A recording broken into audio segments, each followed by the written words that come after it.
ya, proses pembelian bahan baku adalah bagian paling penting dalam memastikan produksi berjalan lancar. Kesalahan dalam tahap ini bisa berakibat fatal bagi perusahaan. Misalnya, produksi terhenti karena bahan baku yang tidak tersedia. Nah, untuk membahas lebih lanjut tentang proses ini, kita sudah kedatangan beberapa narasumber. Untuk kakak-kakak narasumbernya, silahkan perkenalkan diri. Perkenalkan, nama saya Hidayah, Saya Susulia, saya Sri Delvi, saya Nurain, Saya Paulina. Saya Gusti Ngurah Pramana. Oke, tanpa berlama-lama lagi, langsung saja kita masuk ke pembahasannya. Silakan untuk para narasumber jelaskan alur pembelian bahan baku.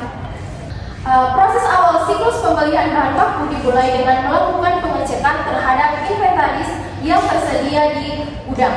Departemen Inventory bertanggung jawab memastikan bahwa bahan baku yang dibutuhkan untuk diproduksi tersedia dalam jumlah yang cukup agar proses produksi tidak terganggu.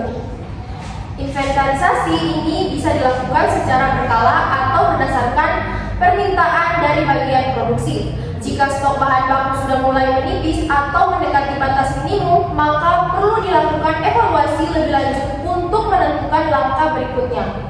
Setelah proses awal dilakukan pengecekan terhadap stok bahan baku di gudang. Proses ini bertujuan untuk mengetahui apakah jumlah stok masih mencukupi untuk kebutuhan produksi atau perlu dilakukan pemesanan ulang.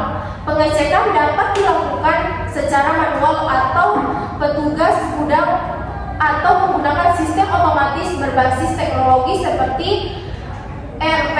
Sistem ini memungkinkan perusahaan untuk membantu jumlah persediaan secara real time dan memberikan notifikasi ketika stok mulai menipis. Selain kuantitasi, pengecekan juga mencakup kualitas bahan baku. Jika ditemukan bahan baku yang rusak atau tidak layak digunakan, maka perlu dilakukan tindakan lebih lanjut, seperti penghapusan stok atau pengembalian barang ke supplier. Nah, berdasarkan hasil pengecekan, dibuat keputusan apakah stok bahan baku masih mencukupi atau tidak. Jika stok tersedia, maka perusahaan tidak perlu melakukan pembelian bahan baku tambahan. Jika stok tidak tersedia, maka perusahaan harus segera mengajukan permintaan pembelian agar produksi tidak terganggu. Keputusan ini penting untuk menjaga efisiensi operasional perusahaan. Jika terlalu banyak stok disimpan, maka penyimpanan biaya akan meningkat. Sebaliknya, jika stok terlalu sedikit, maka ada risiko keterlambatan produksi yang bisa berdampak pada ketidakpuasan pelanggan. Nah, jika hasil keputusan menunjukkan bahwa stok bahan baku masih mencukupi, maka proses pemesanan dapat ditunda. Keputusan ini dibuat untuk menghindari pembelian yang tidak diperlukan dan mengurangi biaya penyimpanan di gudang. Selain itu, menunda pemesanan juga bisa menjadi strategi untuk menunggu harga bahan baku lebih stabil atau menunggu supplier memberikan diskon tertentu. Namun, meskipun pemesanan ditunda, perusahaan tetap perlu memantau jumlah stok secara berkala agar tidak terjadi kekurangan bahan baku secara tiba-tiba. Setelah itu, jika stok bahan tidak mencukupi, maka dibuat permintaan pembelian yang diajukan ke bagian pembelian. Permintaan ini biasanya berasal dari bagian produksi yang membutuhkan bahan baku agar proses produksi tetap berjalan tanpa hambatan. Dokumen permintaan pembelian mencantumkan informasi seperti berikut. Yang pertama, jenis bahan baku yang dibutuhkan. Yang kedua, jumlah yang diperlukan. Yang ketiga, spesifikasi bahan baku. Yang keempat, perkiraan waktu pengiriman yang diharapkan.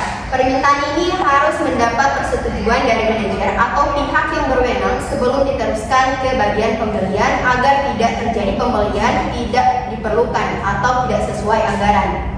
Setelah permintaan pembelian diajukan, bagian pembelian akan membuat dokumen permintaan pembelian secara resmi yang disebut sebagai purchasing requisition.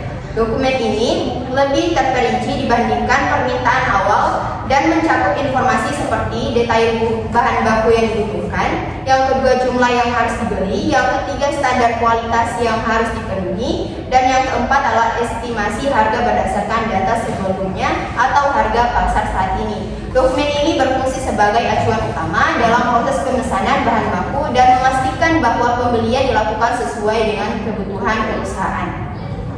Nah, sebelum dilakukan pemesanan ke supplier, dokumen yang telah dibuat harus dikonfirmasi terlebih dahulu oleh manajer pembelian. Pada tahap ini, manajer akan melakukan pengecekan ulang terhadap kebutuhan bahan baku, membandingkan harga dengan supplier lain, serta memastikan bahwa supplier dipilih memiliki rekam jejak yang baik dalam hal kualitas dan kecepatan waktu pengiriman. Jika ada perubahan atau negosiasi harga dengan supplier, maka dokumen purchasing requisition dapat direvisi sebelum diterbitkan sebagai purchase order.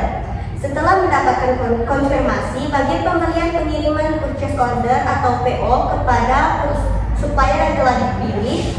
Purchase order merupakan dokumen resmi yang mencantumkan rincian pesanan, termasuk jenis bahan baku, jumlah, harga yang disepakati, serta syarat dan ketentuan lainnya. Dokumen ini menjadi dasar kontrak antara perusahaan dan supplier sehingga dapat dibuat dengan teliti untuk menghindari kesalahan dalam pemenuhan perusahaan. Nah, setelah supplier menerima purchase order, perusahaan harus melakukan pembayaran sesuai dengan kesepakatan yang telah dibuat. Metode pembayaran dapat bervariasi seperti pembayaran di muka atau down payment, pembayaran bertahap sesuai progres pengiriman, dan pembayaran setelah barang diterima atau net payment terms.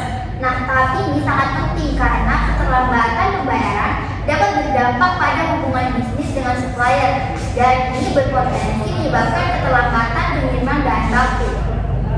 Nah, setelah pembayaran dilakukan, supplier akan memproses dan mengirimkan bahan baku sesuai pesanan. Pengiriman ini harus dilakukan sesuai dengan jadwal yang telah disepakati untuk menghindari gangguan dalam proses produksi. Jika terjadi keterlambatan atau barang yang dikirim tidak sesuai dengan pesanan, maka perusahaan dapat mengajukan klaim atau komplain kepada supplier. Oke, baik. Selanjutnya ada vendor bill. Jadi setelah bahan baku diterima, supplier mengirimkan faktur atau vendor kepada perusahaan.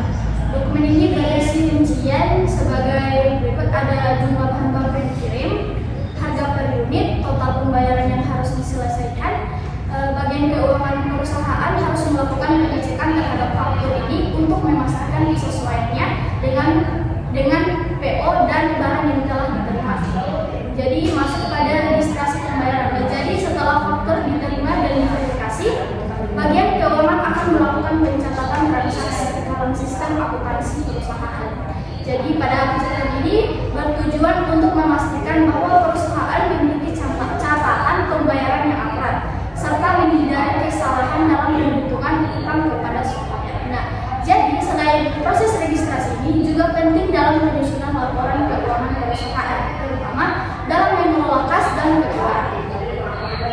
Baik, setelah tadi semua proses telah dilewati, selanjutnya itu masuk proses pembayaran.